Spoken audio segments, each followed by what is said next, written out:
오늘날 우리가 지향해야 할 이상적인 교회를 딱 꼬집어 말하기는 쉽지 않습니다. 각 교회마다 교회를 구성하고 있는 지적, 물적 수준이 다르며 또한 주변의 상황도 교회의 규모도 다 다르기 때문입니다. 그리고 그렇다고 우리가 보편적으로 지향해야 할 모범적인 교회가 없느냐? 그것은 아닙니다. 우리는 예루살렘 초대교회에서 그 신뢰를 찾을 수가 있습니다. 초대 교회 공동체는 나눔의 삶이었습니다. 진짜 이런 일이 가능할까? 그런데 성경에 있으니 믿지 않을 수가 없습니다. 초대교회의 모습은 성령 충만한 모습이요 유무상통한 생활이었고 교회의 지속적인 성장 등입니다. 이런 모두를 담고 싶지 않는 교회는 하나도 없을 것입니다. 32절 보면 믿는 무리가 한 마음과 한 뜻이 되어 모든 물건을 서로 통용하고 재물을 조금이라도 제 것으로 하는 이가 없더라 이렇게 말하고 있습니다. 같은 믿음을 가졌으니 한 마음 한 뜻을 가질 수 있었습니다. 그런데 재물을 나눌 수 있는가 하는 것은 그리 쉽지가 않습니다. 부모 형제도 물질 앞에서는 한순간에 우애가 깨질 수 있으며 친구 사이도 일순간에 무너질 수 있는 것이 물질이기 때문입니다. 그런데 본문에서 그 해답을 찾아볼 때 33절 사도들이 큰 권능으로 주 예수의 부활을 증거하니 무리가 큰 은혜를 받아 그랬습니다. 큰 은혜를 받았다고 했습니다. 이는 어떤 관습이 아닙니다. 그리고 어느 날 갑자기 큰 권능으로 성령 충만한 역사를 체험하고 성도들이 부활신앙을 갖게 되었다는 것입니다. 그렇다면 여기서의 성령 충만은 이전에 말씀 전했던 오순절 성령 체험과는 다른 양상입니다. 오순절의 성령 체험은 이례적으로 구원과 관련된 성령 세례이고 여기서의 성령 체험은 성도의 신앙의 성숙 과정에서 일어나는 연속성이 있습니다. 즉 성도들이 복음 전파를 위한 성령 도우심의 외적 증거라고 하겠습니다. 담대히 말씀을 전파하고 성도들의 나눔의 삶은 곧 성도들의 성숙된 믿음의 모습입니다. 한 해로 한 사람이 있습니다. 몹시 배가 고픈 사람입니다. 그런데 그 배고픈 사람이 다른 배고픈 사람에게 자기의 먹을 것을 나눠줄 수 있는가 하는 것입니다. 만약 더 좋은 세상으로 갈 수 있는 가문이라 생각될 때 자원하는 마음으로 나눌 수는 있습니다. 그런데 정말로 내가 배가 고파 죽겠는데 다른 배고픈 사람에게 나눠줄 수 있는가? 그런데 현대인들은 가지고 있는 것조차 밝히는 것을 두려워합니다. 소망교회 어느 목사님이 오래전 하시는 말씀이 교인 중에 부자일수록 신방을 프라이버시 차원에서 싫어한다고 했습니다. 노출이 싫어서입니다. 그런데 그러던 것이 요즘은 빈부격차를 상관없이 거의 모두가 신방을 싫어합니다. 귀찮아서입니다. 노출을 하기 싫어서입니다. 재물이란 관념이 현세에 치우치게 되면서 교회에 다니는 성도들에게 부활신앙이 과연 있을까? 교회에서는 두 가지로 신앙을 말하고 있습니다. 십자가 신앙과 부활 신앙. 십자가의 신앙이 있고 부활 신앙이 있다면 이는 반쪽 신앙이요 의미가 없습니다. 십자가의 신앙과 부활의 신앙이 있어야만 하겠습니다. 그런데 심지어 목회자들 중에서도 무신론자가 많다는 사실을 부인할 수가 없습니다. 그런데 오늘 본문의 사도들은 첫 번째 큰 권능을 체험했습니다. 성령의 역사를 통해 부활 신앙을 갖게 되었다는 것입니다. 그들은 이후로는 물질에 연연해 하지 않았습니다. 신앙으로 서로 이해하며 사랑함으로써 연합하였고 나눔의 공동체를 유지할 수 있었습니다. 이렇게 믿는 무리들은 공동체 일치를 이루었습니다. 주를 믿는 믿음으로 하나가 되었고 주를 사랑하는 마음으로 한 마음을 품었으며 주를 따르는 한 뜻으로 하나가 되었습니다. 그러니 시기와 분쟁과 분열은 사라지고 성령이 하나 되게 하심에 따라 서로 이해하고 돕는 그야말로 사랑하는 하나를 이뤘습니다. 모든 물건을 서로 통용하고 자기 재물을 조금이라도 자기 것이라 하는 사람이 없었습니다. 특히 사도들은 밭과 집을 팔아 구제기금으로 내놓는 것을 필요에 따라 나누어 주므로 가난한 자가 없었습니다. 이로 보아 교회는 하나님을 예배하며 또한 하나님께 영광 돌리는 기관일 뿐이 아니라 사람들에게 기여하는 기능을 가진 공동체임을 오늘 성경을 통해서 알 수 있습니다. 예수께서 12제자를 불러 친교의 장으로 형성되었던 것처럼 성도들은 주 안에서 서로 교제하며 더 나아가 상부상조할 수 있는 공동체의 장을 가져야 합니다. 교회는 이 같은 목적으로 형성되었기 때문입니다. 31절에는 성도들이 나가 복음을 증거했고 33절에는 사도들이 성도들에게 말씀을 가르쳤다고 하고 있습니다. 성도들이 전도리에서 들어오면 사도들이 모든 성도들을 가르쳤다는 것입니다. 요즘 쓰는 용어로 새가족 양육 공부입니다. 오늘날에도 이 순환 고리가 이어져야만이 건강한 교회입니다. 그런데 언제부턴가 이런 것이 끊어져 가고 있습니다. 초대교회 성도의 숫자는 어린 자와 계산을 해도 한 5천은 넘었을 것 같습니다. 수많은 파벌 속에 살던 유대인들이 아직 조직과 체계를 전혀 갖추지 않는 교회 안에서 그것도 강력하게 성도들의 생활을 규제하는 지도자가 없는 상황에서 한마음 한뜻을 이루었다는 것은 대단한 일입니다. 무엇을 의미하고 있습니까? 자신의 사생활, 개인적인 생각들을 양보하고 하나의 공동의 생각과 목표에 집중했다는 것입니다. 어떤 목표에 집중했는가? 그리스도의 뜻에 복종에 집중했다는 것입니다. 바로 그들이 성령의 충만함을 입어 그리스도 안에서 서로를 이해하고 사랑하며 존중했습니다. 그런데 지금의 교회는 세상 사람들에게 신뢰를 잃어버렸습니다. 신앙관이 잘못되었기 때문입니다. 그리고 사람들의 마음이 부유해졌기 때문입니다. 자신의 지혜, 자신의 판단, 자신의 자존심을 내세우다 보니 교회 안에는 끊임없이 분열과 다툼이 일어납니다.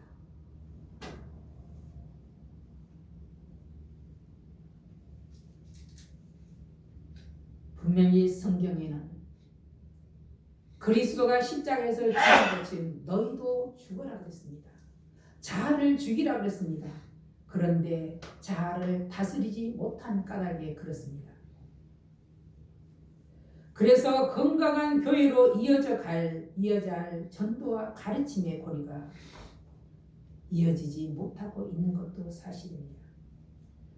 그러므로 성령 충만함을 받아 한마음 한뜻을 이룰 수 있도록 그리스도의 뜻에 집중하고 사모해야 하겠습니다. 두 번째는 큰 은혜를 받았습니다. 목숨을 구할 수 있을 때 큰 은혜라고 말합니다. 목숨보다 중요한 것이 없기 때문입니다. 그런데 우리는 예수님 때문에 다시 살 수 있게 되었습니다. 십자가의 피공로로 다시 살 수 있으니 무엇인들 아까울 수 있을까? 이렇게 말할 수 있습니다. 그렇지만 그러하지 못하는 게 대부분입니다. 역사상 가장 품격 있는 명작이라 하는 영화 베너는 로마 제국시대 예루살렘에 제일 가는 유대인의 귀족 한 사람입니다. 어느 날 로마를 지휘하여 있던 이스라엘의 새로운 총독이 부임하고 오고 그를 보좌하는 주둔 사령관으로 베너의 옛 친구인 메살라가 임명됩니다.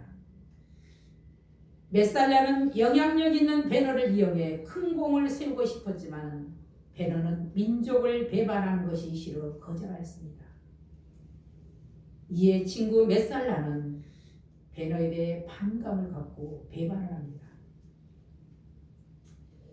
이렇게 어린 시절과는 달리 로마와 이스라엘이라는 적대적인 상황에 의해 둘 사이는 금이 가고 신임 총독의 부임 축하 행진 중 베너의 여동생의 실수로만 총독이 부상을 당하는 사건이 생기고 맙니다.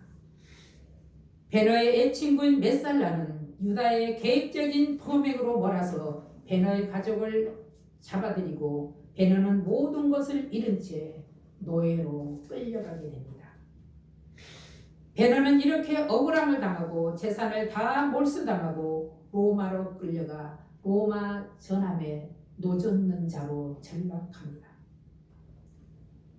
자기 어머니와 누이를 잃은 베너는 복수를 다짐하며 노예성 밑바닥에서 복수와 증오심으로 7년을 버텼습니다.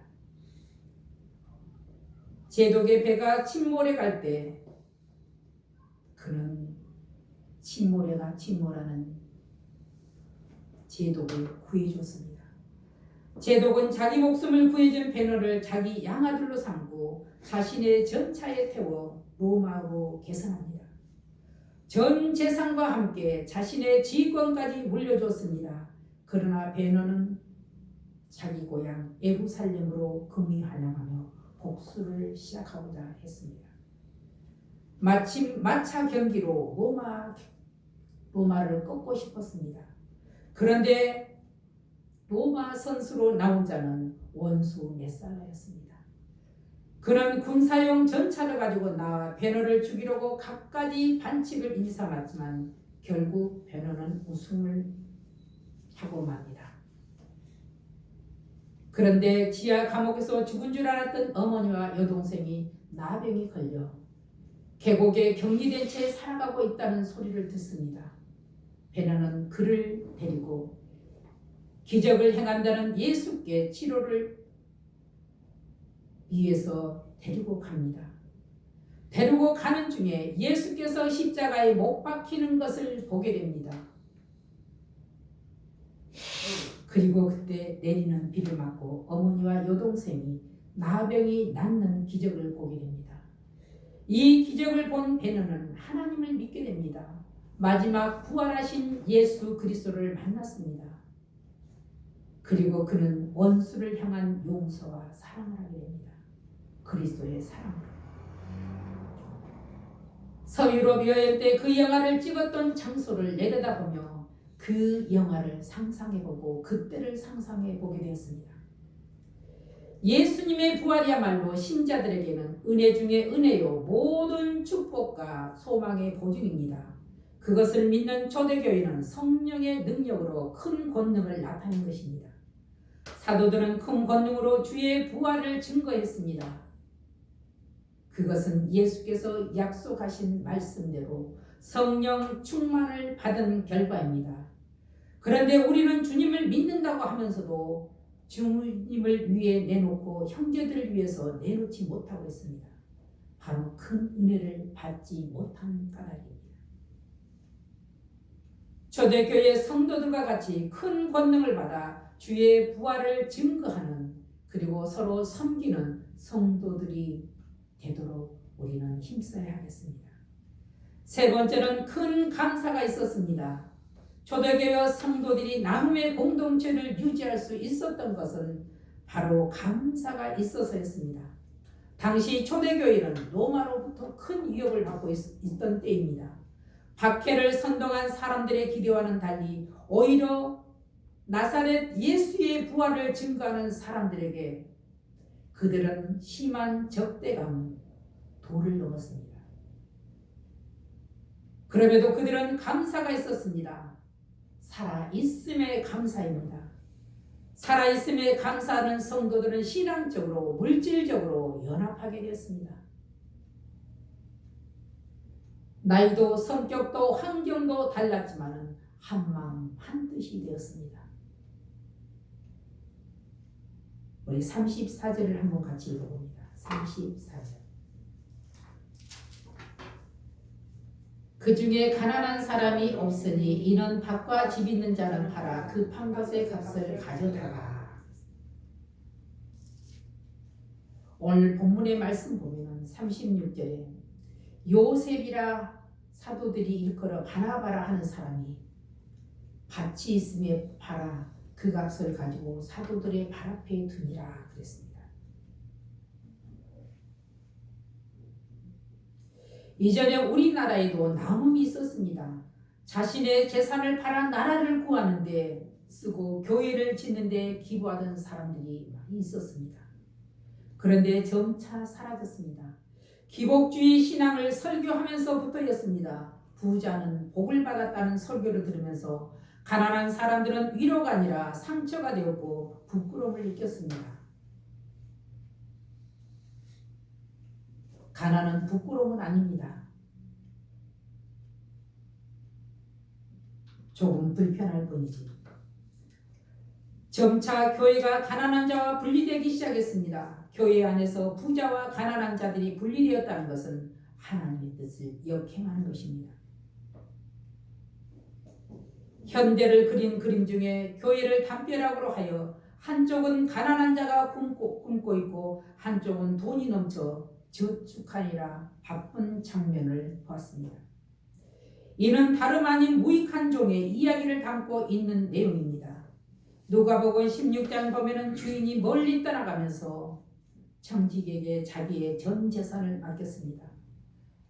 그런데 주인의 기대와는 달리 청지기는 허랑방탕하였고 주인의 물질을 마음대로 썼습니다. 얼마 있다 돌아온 주인으로부터 내쫓길 이게 있는 청지기는 멋대로 빚을 탕감해 주었습니다. 그런데 주인은 빚을 탕감해 준 옳지 않는 청지기를 오히려 지혜롭다고 칭찬했습니다. 보통의 사람들에게는 이해가 되지 않는 내용입니다. 그런데 주인의 입장에서는 어려운 사람들에게 유익을 주었다는 것입니다. 우리는 주인이 바라보는 초점을 같이 보아야 합니다. 잠시 맡겨둔 재물로도 선을 행했다는 바로 그것입니다. 그런데 주인으로부터 많은 탕감을 받았던 많이 빚진 자는 심한 책망을 받았습니다. 그는 많이 탕감받았음에도 가난한 자의 적은 빚을 탕감하여 주지 않았습니다. 우리는 주인으로부터 책망을 받았던 종의 사건을 통해 주인은 우리를 바라보고 있다는 사실을 다시 한번 깨달아야 하겠습니다. 주님께서 맡긴 재물을 잘 사용하고 있는가 하는 것입니다. 35절 같이 한번 읽어봅니다. 사도들의 발 앞에 두매 그들이 각 사람의 필요를 따라 나누어 주니라. 사도들의 전통을 이어받아 교회 공동체 안팎에 핍절한 사람을 살리는 것이 주요 임무 중 하나라는 것이 바로 교회의 사명이라는 것을 다시금 일깨워주고 있습니다.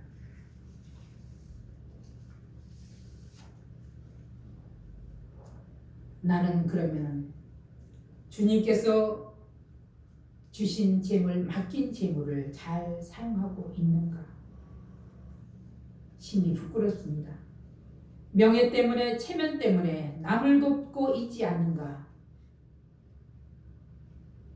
그런데 설령 체면 때문에, 명예 때문에 이웃을 돕는다 해도 안 하는 것보다 100번 나은 일입니다. 그런데 기아님은 사랑으로, 감사한 마음으로 도와야 하는 것이 주님의 뜻입니다. 우리나라에 버려지는 음식물을 처리하는 비용이 상상할 수 없을 정도의 액수입니다. 약 7조 원이나 된다고 합니다.